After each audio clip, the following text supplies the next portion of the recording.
করে শোনানো হলো বাংলাদেশ বেতার সিলেট। এক্ষুনি শুনবেন স্থানীয় খবর। আসসালামু আলাইকুম। আজ সোমবার 5ই জ্যৈষ্ঠ, বিশ্বের জিলকোত 19শে মে। বাংলাদেশ বেতার সিলেট সংবাদ করছি মিথুন চন্দ্র দাস। হযরত শাহজালাল রহমতুল্লাহ আলাইহির উরুস মুবারক গতকাল থেকে শুরু হয়েছে। প্রতি বছর হিজরি জিলকোত মাসে 19 ও 20 তারিখ দুদিন ব্যাপী উরুস অনুষ্ঠিত হয়। এ উপলক্ষে পালিত হয় নানা কর্মসূচি। কর্মসূচির মধ্যে ছিল জিকির, আজকার, খতমে কোরআন, আখিরি মোনাজাত ও শিরনি বিতরণ। দেশের বিভিন্ন প্রান্ত থেকে ভক্ত আশিকের নাটকদের জড়ো হয়েছেন দরগা প্রাঙ্গণে। শান্তিপূর্ণভাবে উরুস মোবারক সম্পন্ন করতে প্রশাসন ও মাজার কর্তৃপক্ষ প্রয়োজনীয় পদক্ষেপ গ্রহণ করেছেন। গতকাল দিবাগত রাতে অনুষ্ঠিত হয় আখিরি মোনাজাত। আজ সকালবেলা শিরনি বিতরণ করা হয়। বাদ জোহর মিলাদ মাহফিল, বাদ আসর শরবত বিতরণ ও রাতে উরুসের সমাপ্তি ঘোষণা করা হবে।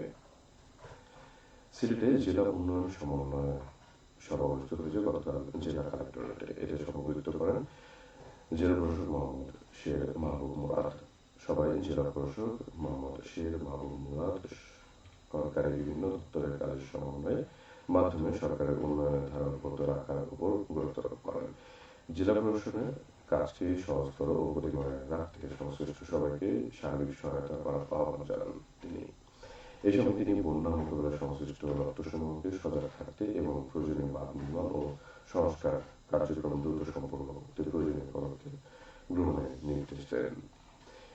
এছাড়া বন্যা কিংবা অন্য কোনো কারণে কোথাও যেন সড়কসহ অন্যান্য যোগাযোগ বিচ্ছিন্ন না হয় সেই বিষয়ে নির্দেশনা প্রদান করেন।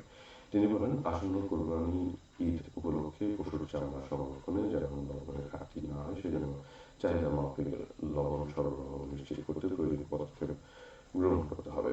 এছাড়া কোরবানি ঈদের উপলক্ষে গবাদি পশুর চোরাচালান বন্ধ ও কোরবানির হাট মনিটরিং করতে প্রয়োজনীয় নির্দেশনা প্রদান করেন। তিনি বিভিন্ন দপ্তরের সংশ্লিষ্ট কর্মকর্তা ও প্রতিনিধিদের মাধ্যমে সিলেটের জেলা আইন শৃঙ্খলা ও চলমান বিভিন্ন উন্নয়ন কর্মকাণ্ড সম্পর্কে অবগত হন।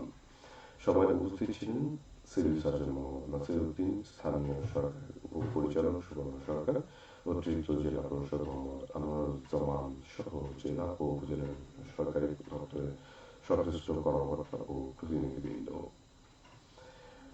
দুর্নীতি দমন কমিশনের চেয়ারম্যান ডক্টর মোহাম্মদ আব্দুল মোমেন বলেছেন, সমাজে দুর্নীতির গড়পতন হয় মিথ্যাচারের মাধ্যমে, যা সময়ের সঙ্গে সঙ্গে প্রাতিষ্ঠানিক রূপ ধারণ করে। এই অবস্থায় পরিবর্তনের সবাইকে সম্মিলিতভাবে এগিয়ে আসতে হবে। তিনি গতকাল মৌলভীবাজারের জেলা শিল্পকলা একাডেমিতে গণশুনানিতে প্রধান অতিথির বক্তব্যে এসব কথা বলেন।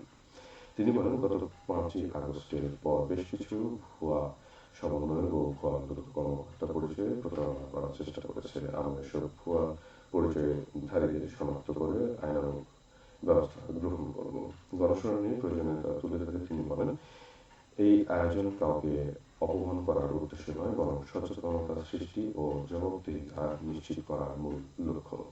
আমরা চাই মৌলভীবাজার জেলাকে দুর্নীতিমুক্ত হিসেবে গড়ে তোলা হোক। জেলা প্রশাসক মোহাম্মদ ইসরাইল হোসেনের সভাপতিত্বে আয়োজিত অনুষ্ঠানে বিশেষ অতিথি ছিলেন দুদকের কমিশনার অবসর ব্রিগেডিয়ার জেনারেল হাফিজ আহসান ফরিদ ও দুদকের মহাপরিচালক মোহাম্মদ আক্তার হোসেন। দুদকের হবিগঞ্জ সমন্বিত উপজেলা কার্যালয়ের আয়োজনে এবং জেলা প্রশাসন ও দুর্নীতি প্রতিরোধ কমিটির সহযোগিতায় এই শুনানির আয়োজন করা হয়। দ্রুত পরিবর্তনশীল সমাজে জাদুঘরের ভবিষ্যৎ, এই প্রতিপাদ্যকে সামনে রেখে সারা দেশের মতো সিলেটেও গতকাল পালিত হয়েছে আন্তর্জাতিক জাদুঘর দিবস। ঐতিহাসিক নানা নিদর্শনসমূহ সংরক্ষণ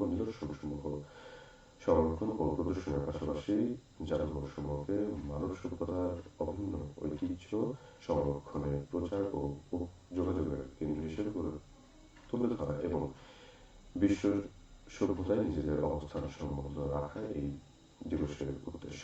দিবসটি উপলক্ষে বিভিন্ন সামাজিক ও সাংস্কৃতিক সংগঠন নানা কর্মসূচির আয়োজন করে।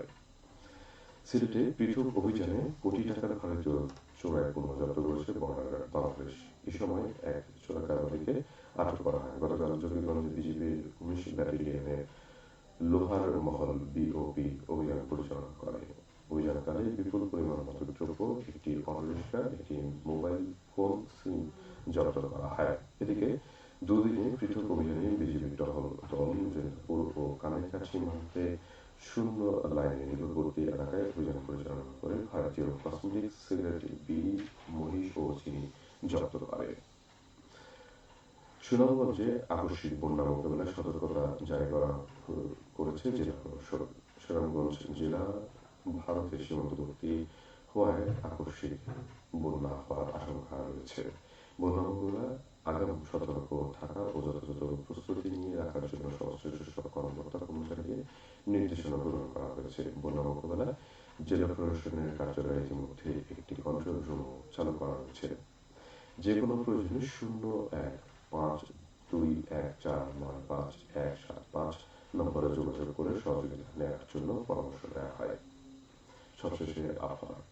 আজ বেলা 1টা পর্যন্ত পূর্বাভাসে বলা হয়েছে সিলেট ও পার্শ্ববর্তী এলাকায় পশ্চিম উত্তর পশ্চিম দিক থেকে অস্থায়ীভাবে ঘন্টায় সর্বোচ্চ 60 কিলোমিটার বেগে ঝোড়ো হাওয়া বয়ে যেতে পারে। সেই সঙ্গে হতে পারে বৃষ্টি অথবা বজ্রসহ বৃষ্টিপাত। এসব এলাকার নদীবন্দর সমূহকে 1 নম্বর সতর্কতা রেখে যেতে বলা হয়েছে। আজ সিলেটে সূর্যোদয় হয়েছে 5:06 এবং সূর্য অস্ত যাবে সন্ধ্যে 6:32 সময় ছিল। আমাদের পরবর্তী স্তরের সময় প্রচারিত হবে দুপুর 1:05।